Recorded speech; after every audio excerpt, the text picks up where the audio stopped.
In 1973, a cave diving accident occurred at Mount Gambier. It flooded a sinkhole near South Australia. The incident killed 4 recreational scuba divers, known as Stephen and Christine Millett, Gordon Roberts, and John Bockerman. The 4 divers explored far beyond what they planned and without the use of a guideline, ultimately becoming lost and eventually becoming exhausted and losing their oxygen and drowning, while 4 other divers from the same group survived. The story goes as follows. On May 26, 1973, a group of 9 divers arrived at Mount Gambier in South Australia, planning to go cave diving at what they would call the shaft, which is a 3-foot wide sinkhole leading to a large underwater cavern. Known for its clear waters and internal structure, it is quite the sight to see. All of the divers' names were John Bockerman, Peter Burr, Christine Millett, Glenn Millett, Stephen Millett, Larry Reynolds, Gordon Roberts, and Robert J. Smith. These were the 8 divers going into the cave. A 9th group member named Joan Harper had decided she wasn't going to join them, and would instead remain by the diving spot to make camp and assist with the other divers however she could. Extending a shot line approximately 150 feet into the water and reaching a checkpoint known as the rock pile, which was a central pile of limestone about 40 meters below the sinkhole entrance. They went down into the hole and explored the perimeter of the area, having fun and enjoying their time in the sights that it has to offer, before they eventually resurfaced. The group then planned to return the next morning and continue exploring the cavern. They arrived at the sinkhole on the morning of May 28th, after refilling their oxygen cylinders, and immediately continued their exploration afterwards. According to reports from the survivors, the divers did not plan to explore beyond the shaft, which is a narrow and downward sloping continuation of the cave on one side of the main chamber, far from the natural light that it provided. The rock pile was generally considered the boundary for safe recreational diving. The surrounding cavern was dark, unexplored, covered in loose debris and limestone, and continued downward to depths where the effects of nitrogen narcosis became deadly if the breathing gas is not diluted by helium in their cylinders. Even at the depths of the rock pile perimeter, the effects of narcosis would have been significant, which may have already been impacting the divers' thinking and judgment.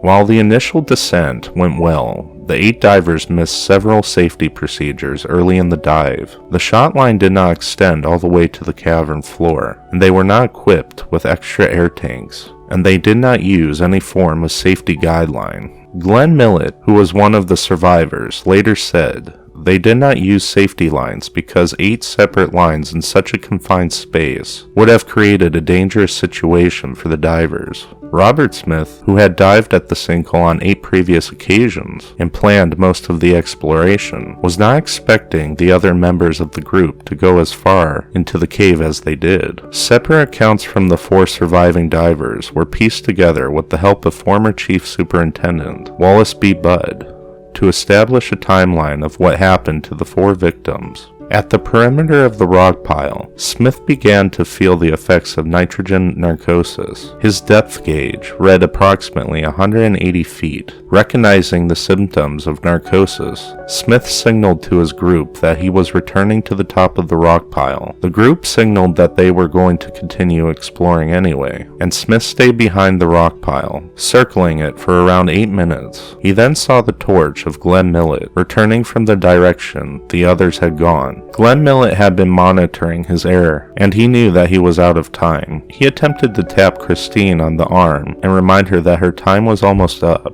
but the 2 separated before he could, and Smith and Glenn Millett surfaced together to find that Larry Reynolds had already returned as well. 30 seconds later, Peter Burr surfaced with no air left in his tank. Knowing the others would have the same low air supplies, Glenn Millett quickly put on a spare tank and returned to the water. He descended to a depth of 225 feet, where the cliff began to drop off, and at the edge, he found Stephen Millett's torch and camera. Significant amounts of mud had been disturbed, and the visibility had been reduced to nearly zero. Glenn Millett had no choice but to decompress and return to the surface. By the time he surfaced, an ambulance had arrived at the sinkhole. Peter Burr returned to the cavern for one more look, but found nothing. By that point, the group was aware that they were looking for bodies and not survivors, as the other 4 divers had not returned, and there was no trace of them. The surviving divers saw Christine and Gordon attempt to swim back to the rock pile. However, instead of ascending along the slope, they swam straight up. The 2 divers swam directly upward into a dome in the ceiling, which had no exit. Reynolds reported seeing their torches frantically searching for an exit before Roberts signaled back that they were lost. According to Reynolds, Christine Millett and Gordon Roberts looked panicked. This was the last time the 2 were seen. The 2 failed to find an exit. They exhausted their air supply and drowned. Their bodies were later found together below the ceiling dome they had failed to escape. Roberts suggests that Christine and Gordon may have been holding each other as they knew their death was imminent, and ultimately their bodies were found together at the bottom. Further down the same time, one surviving diver says they witnessed a member of their group swimming straight down further into the cave. This diver was John Bockerman, who was likely under severe nitrogen narcosis and may have been unaware that he was swimming in the wrong direction. His body was located about 20 feet further from where he was last seen. The 4th victim, Stephen Millett, was seen lost beneath the cave ceiling shortly before the surviving divers surfaced. Although his torch and camera were found deep at the base of the rock pile, his body was found under an overhang at a depth of only 50 feet. Compared with the other victims, little is known about Stephen's final moments, but he was wearing a buoyancy vest and had been found under an overhang. A search of the cave by diving rescue was launched on the 29th of May, the day after the accident. The search was brief and no bodies were found yet. The team was aware that they were unprepared for a dive in such conditions, and the police search was ultimately postponed as the team asked for help from naval divers on the dive, the training for which was expected to take several months. On January 22, 1974, a television crew doing a documentary of the accident were exploring the cavern, and after several days of diving in other caves in the area, the crew descended to a depth of 50 feet, and while using lighting equipment, illuminated the cave. A technician looking in the direction of his 2 teammates noticed what appeared to be a 3rd person behind them. Further inspection revealed, though, that it was the body of one of the victims. Shocked and horrified, the team immediately surfaced together to report their findings, and the following day police arrived at the sinkhole and dove to a depth of 50 feet, where they ultimately found a body floating under the ledge. The body was immediately brought out, and police divers continued searching to a depth of 180 feet, finding nothing else. The body was initially only identifiable by the equipment it was wearing, and official identification required dental records. The body was found to be that of Stephen Millett. The landowners, growing ever more uncomfortable with the remaining 3 bodies stuck on their property, approached an amateur diving team from Melbourne to begin recovery efforts. However, the police diving team was finalizing their recovery preparations around the same time. On March 9, 1974,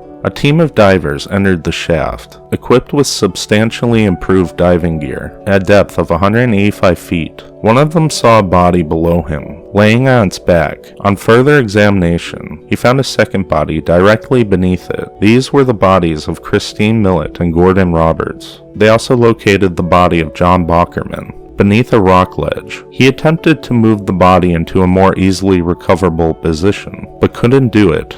His recovery was postponed until the next day, when the divers attempted to return and recover the remaining body, but did not succeed, and the effort was called off after the water became too murky. Several more dives were attempted, but the bodies could not be recovered. Finally, on the 3rd day of diving, the bodies were recovered from a depth of 195 feet on March 11, 1974. Attempts were made to recover Bockerman's body from a depth of 215 feet the following morning, but the divers aborted the recovery because of the onset of nitrogen narcosis. The divers were sent home for a month to recover from the extended efforts and to further train for the final body recovery, which was the most challenging because of its extreme depth and the position it was in. The final dive plan included 1 day of diving to secure the location of the body using a guideline, and John Bockerman's body was finally recovered from the cave on April 9th of 1974, 11 months and 11 days after the accident. The cause of death in all 4 divers was found to be lack of air with terminal drowning. A further finding was that although all the divers claimed to be experienced, and 4 of them were instructors, none of them were cave divers, and that no one clearly had responsibility for planning the dive and the safety of the group.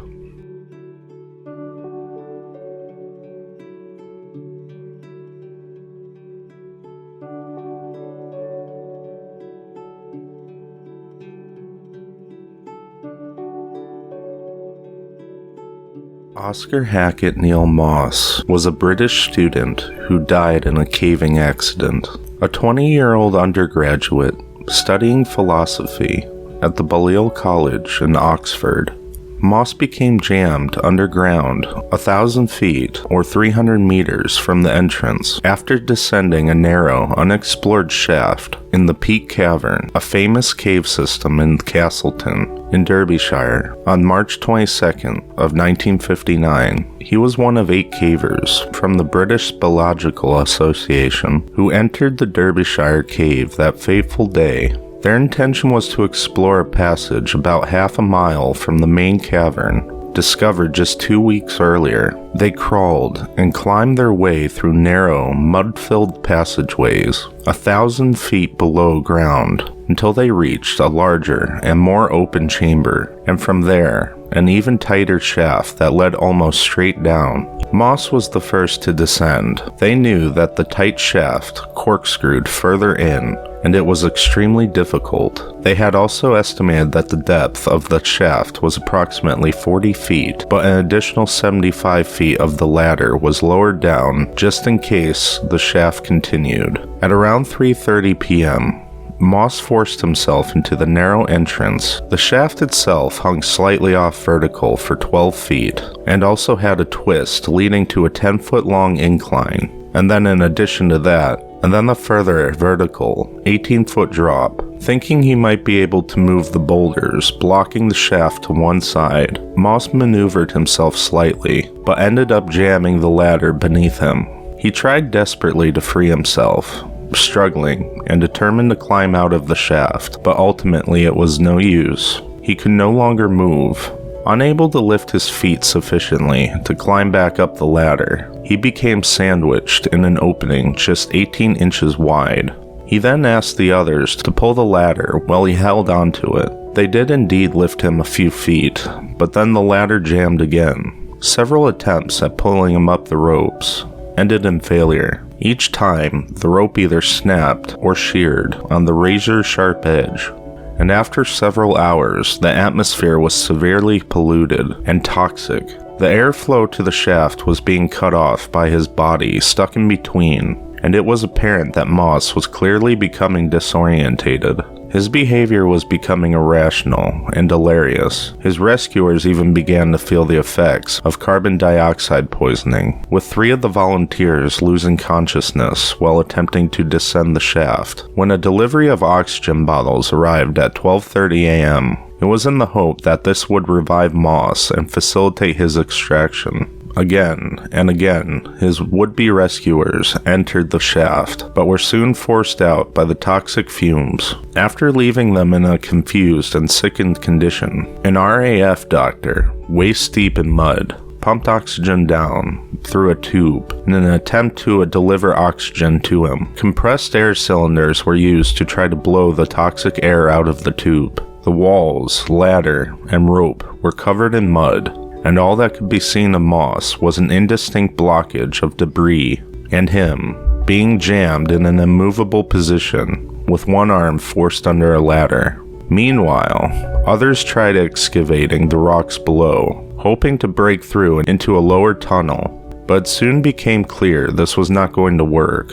The intense rain was threatening to flood the area of the cavern, and the rescuers had to withdraw for everyone's safety. When the rain eased off later on, they returned to the head of the shaft where they had last heard Moss breathing, but this time, there was no sound. Dr. Hugh Kidd, who was present at the time, declared death without actually seeing him, though the exact time of Neil Moss' death is uncertain. It's believed to be around 3 a.m. on Tuesday, March 24th, and his father, Eric Moss, had waited at the tunnel entrance throughout the whole ordeal, and it was him who requested that his son's body to be left in place, not wanting anyone else to risk their lives. The lower part of the shaft was sealed with a number of loose rocks, collected from the floor of the chamber, entombing the body of Moss inside. The Neil Moss story became worldwide news, reported in newspapers in America and Australia, as well as the UK. The 3-day incident had a huge impact on Castleton and its inhabitants, and all those involved in the rescue. As a direct result of the tragedy, new procedures for the call-out and coordination of cave rescue began to take shape. The story of his death remains a reminder of life and death, and the nature of the risk of cave exploring. Thanks for watching. Till next time.